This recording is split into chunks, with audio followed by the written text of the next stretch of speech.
How's it going, my comic chat army?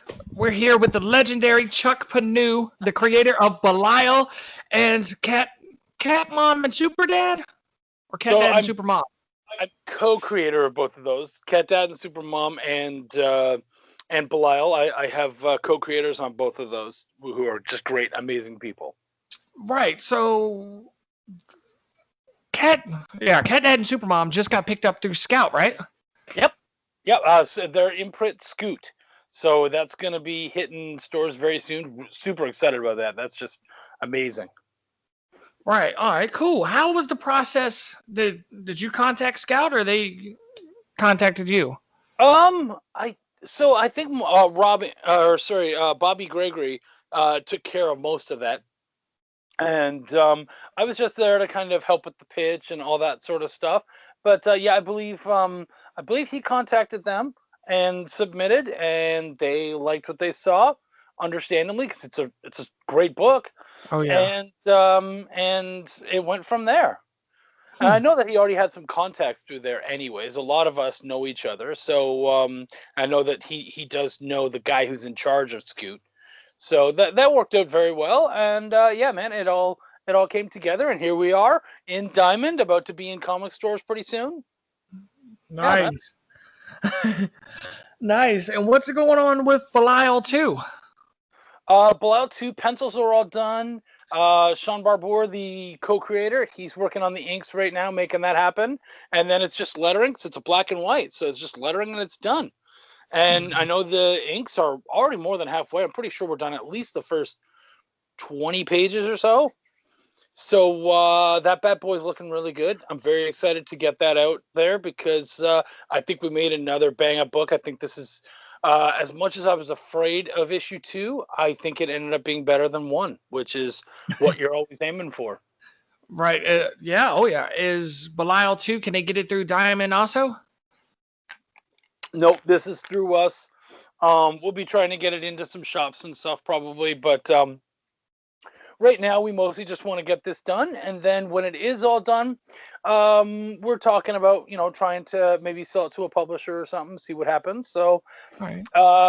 You might see Belial in Diamond at some point. Yeah. All right. So what's the summary of book number 2? What's taking place?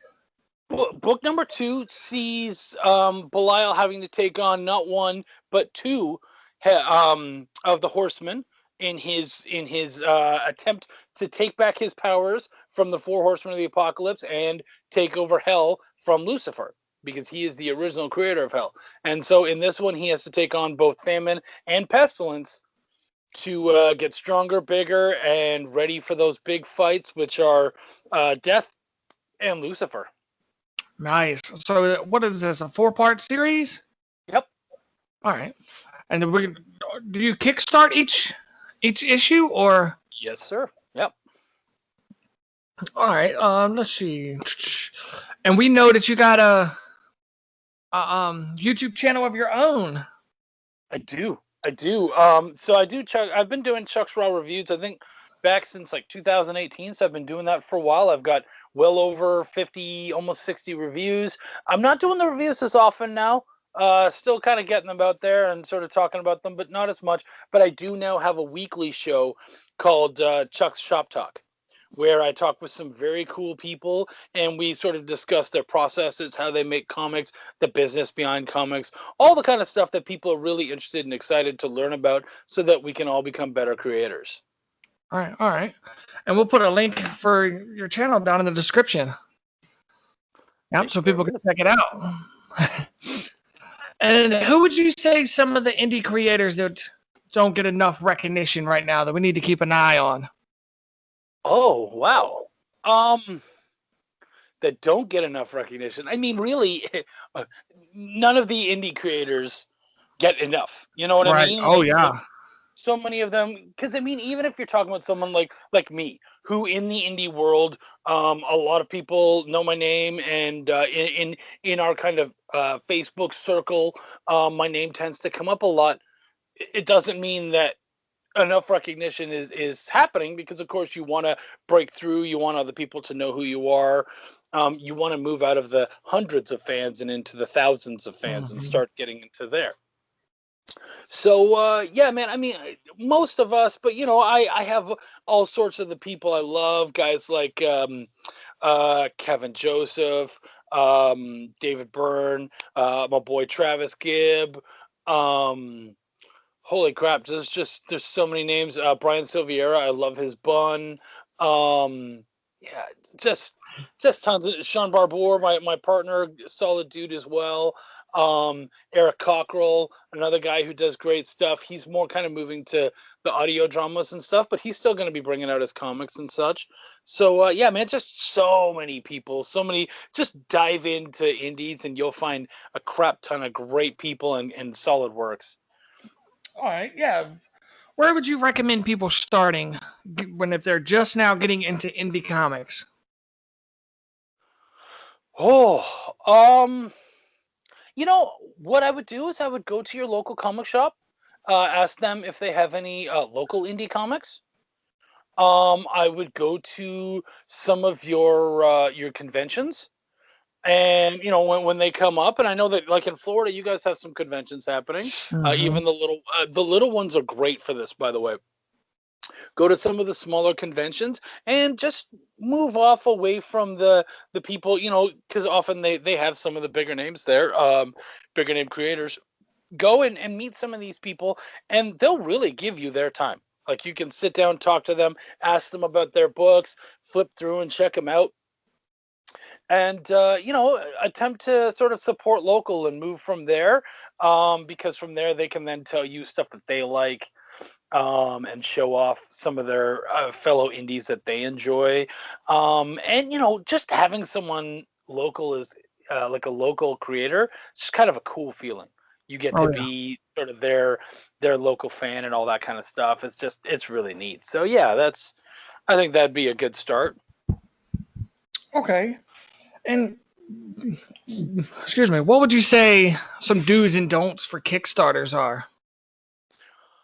Oh wow. Do have as much of it as done as possible. Do everything that you can to make people feel like this is going to happen. So if especially if you're new, and that means that you're kind of untrusted, so to speak, like you have to give everybody every reason to trust you. Have finished pages, have fully lettered pages, show some stuff off to get people excited.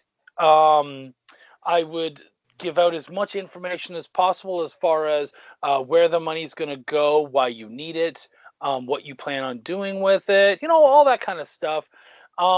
For don't, first off, don't treat it like a friggin' telethon, because that's not what it is. It's not you. It shouldn't be you saying, "Oh, we need your support," because all too often people will whine and they'll say, Kickstarter is just a place where you can beg for money." No, that's not true. Kickstarter is a pre-order service. It allows me to show you a comic that is being made and give you the chance to come in before anybody else. You get your issues before anybody else. You get to see the stuff and enjoy it, and you get to have all the extras that won't end up in the shop, because a lot of times they also add like t-shirts and bookmarks and all sorts of other really cool stuff. I know that we've had magnets and stickers, and all that fun swag ends up in there in Kickstarter, whereas that stuff almost rarely gets into a comic shop. So by having all of that stuff available, you're giving people more reasons to kind of be excited about it and enjoy it. And yeah, man. So just do as much of that stuff as possible, and I think it should be good. Okay. And are you taking any submissions for editing? Oh, yeah. Like, you can always hit me up. I'm a busy dude, so I can do what I can, but I also know an awful lot of editors. So if the book's not right for me, or if I just don't have time, I can always send you off to someone. One thing I would say is there's a there's a Facebook page called Comic Book Editors Alliance, run by my mentor, Steve Cole. He's absolutely brilliant and amazing, and you can go there. You can learn about what an editor can do for you and do for your book, and you can find people that you can trust to help you along your path. So I think it's really important to have an editor. Part of the problem, and I know this will sound like me being a whiner, and it's definitely not, but or like a privileged whiner. Part of the problem with me being out there so much as an editor is that a lot of people will come to me and it's just like, I'm sorry, man, I'm really busy. I can't take care of your stuff. But I don't want people to feel like, oh, well, I'm not getting the best. So whoever I get outside of that isn't good enough. And that's simply not true. I'm not the best. I'm the most vocal. Am I good at what I do? Absolutely. I believe I am. And I get very good response to what I do. My clients tend to really enjoy what I do and come back. I've already just in my several years done fairly long runs on people's books and stuff. So that says something. But going with someone else doesn't mean that you're getting worse. It means you're getting different, and you're probably getting someone who can put more time into it, which is a big deal. So definitely shop around a little bit. Look for the right personality for you too, because you need someone that you're going to be able to work with, and that's really important. Did you edit Belial?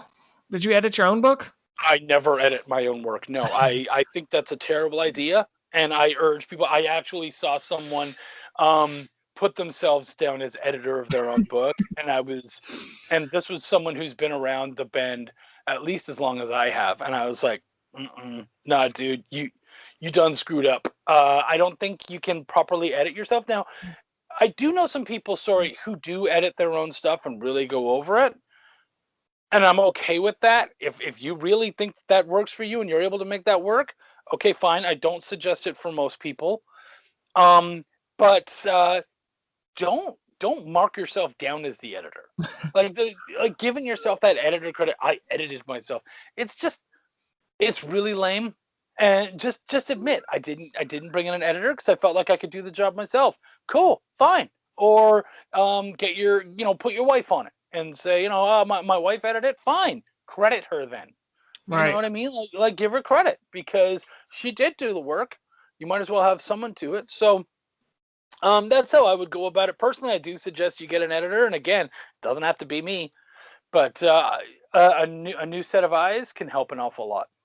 Oh yeah, I opened the book, My Sweet Downfall. I seen that you edited that. My Sweet Downfall? Yeah, right? I thought your name was in it. I don't remember that one at all. Might have to look again. I think no, not My Sweet Downfall. Jonathan Hedrick's book. Freak Show Night. Yeah, I did do that one. That's definitely. Yeah.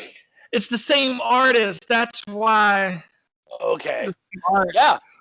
No, I did that one. That was good, and that was Second Sight took care of that one, and that one's in diamond. So I got even more stuff in diamond, which is really cool. Having my name in there more and more. That's a really nice feeling. And I love John Hedrick is really coming up, really showing his stuff off. And really making waves with like the recount and stuff like that, which just came out at the perfect time. Holy crap, good for him.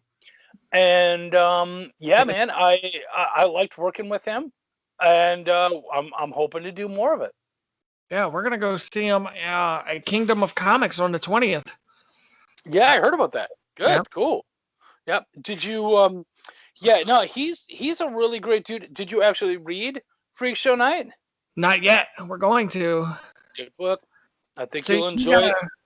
We got a split house. My co-host and wife likes Jonathan Hedrick's work, but I like Travis Gibbs's work, but she don't like Travis's work, and I'm not really a fan of Hedrick's work. So we're kind of split down the middle in the house. And you know what? I think that's great because that's exactly what it is. All too often, we have to just tell people I'm not for everybody. You know, like, and so, you know, Yep. John may not be for everybody. Travis may not be for everybody.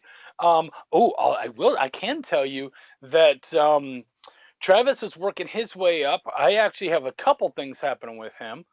We're of course working on Cthulhu Invades Wonderland, the follow-up to Cthulhu Invades Oz, which I again will be a part of, editing, helping to co-create that one, and I have some stories that are going to be in there as well, and I also have just been accepted to do a short story for his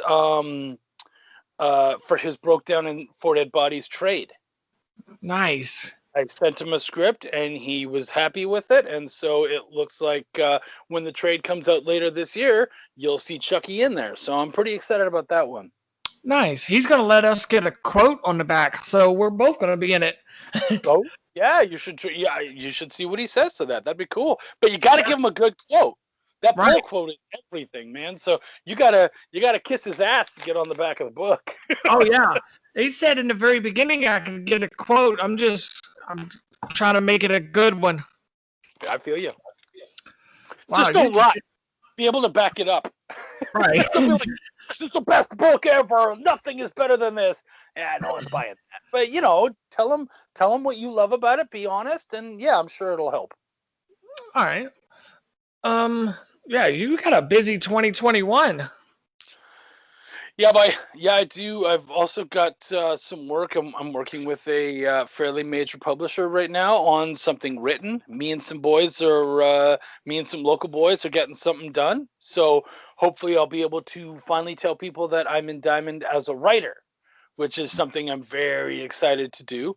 I did. Well, that's not fair. I was in Diamond last year, but my name, I want, you know, like when you open previews, they say written by, art by, and I want you to see my name in the previews, and that just hasn't happened yet.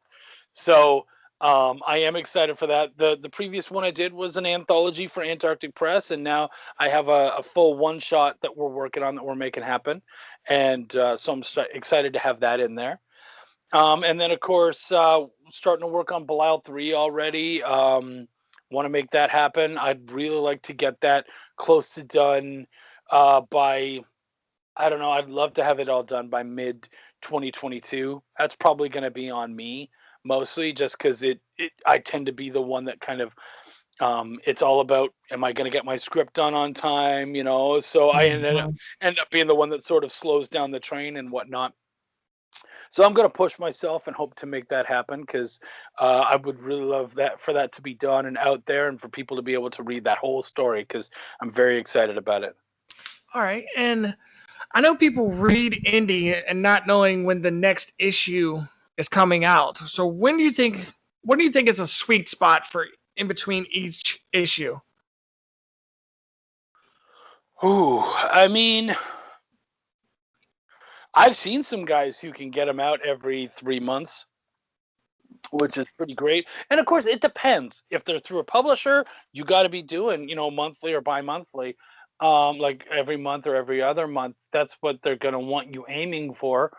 For us guys on Kickstarter, though, 3 to 6 months. If you can get a book out either quarterly or every half year, especially if it's in a row, you know, that would be that's amazing. That's something to really kind of push for and strive for. Right. Anything more than that tends to be tough, because you have to, I mean, your campaign is almost a month long, right? So you might tend to run over your own toes and stuff, and you could jam yourself up. So yeah, I'd say anywhere from 3 to 6 months. All right. Well, is there anything you want to tell the people before we go, Chuck? Oh man, you know what? If you guys are planning on making comics, just do your research. Find people that you feel like you can listen to and respect and appreciate. Watch shows like this where you get the chance to find people that you may not have known about already. And certainly, you know, feel free to seek us out. We're just regular people like the rest of you who want to make really cool stuff. And if we don't have the information for you, we can often send you off to someone who can, or somewhere where you can get that information. You know, tell you about books to pick up or interviews to check out, stuff like that. And if you're just a fan and you just want to pick up the books, which there is no just to that, I think that's wonderful, and that's everyone shouldn't be worried about having to feel like they have to make it. You know, find a group of people that you can share your love of comics with. Whether it's here at Comic Chat Authority or anywhere else, you could just say, hey, man, show off pictures and say, I just picked up this book on Kickstarter, or grab this from my local comic shop or from a buddy. I absolutely loved it. Talk about the book. Feel free to tag the creators in it. We love that, and we'll certainly usually share that around too if we're doing our jobs, because we love when people talk about our stuff. And hopefully someone, kind of sees that and goes, oh, okay, cool, you like that? Then you might like this, and you get to go further down that rabbit hole. And the further you get, the more cool stuff you're going to find. So I think you guys will have a blast, whichever way you end up doing it, whether it's creating, being a fan, or both, which is where I'm at. I thank you, Chuck.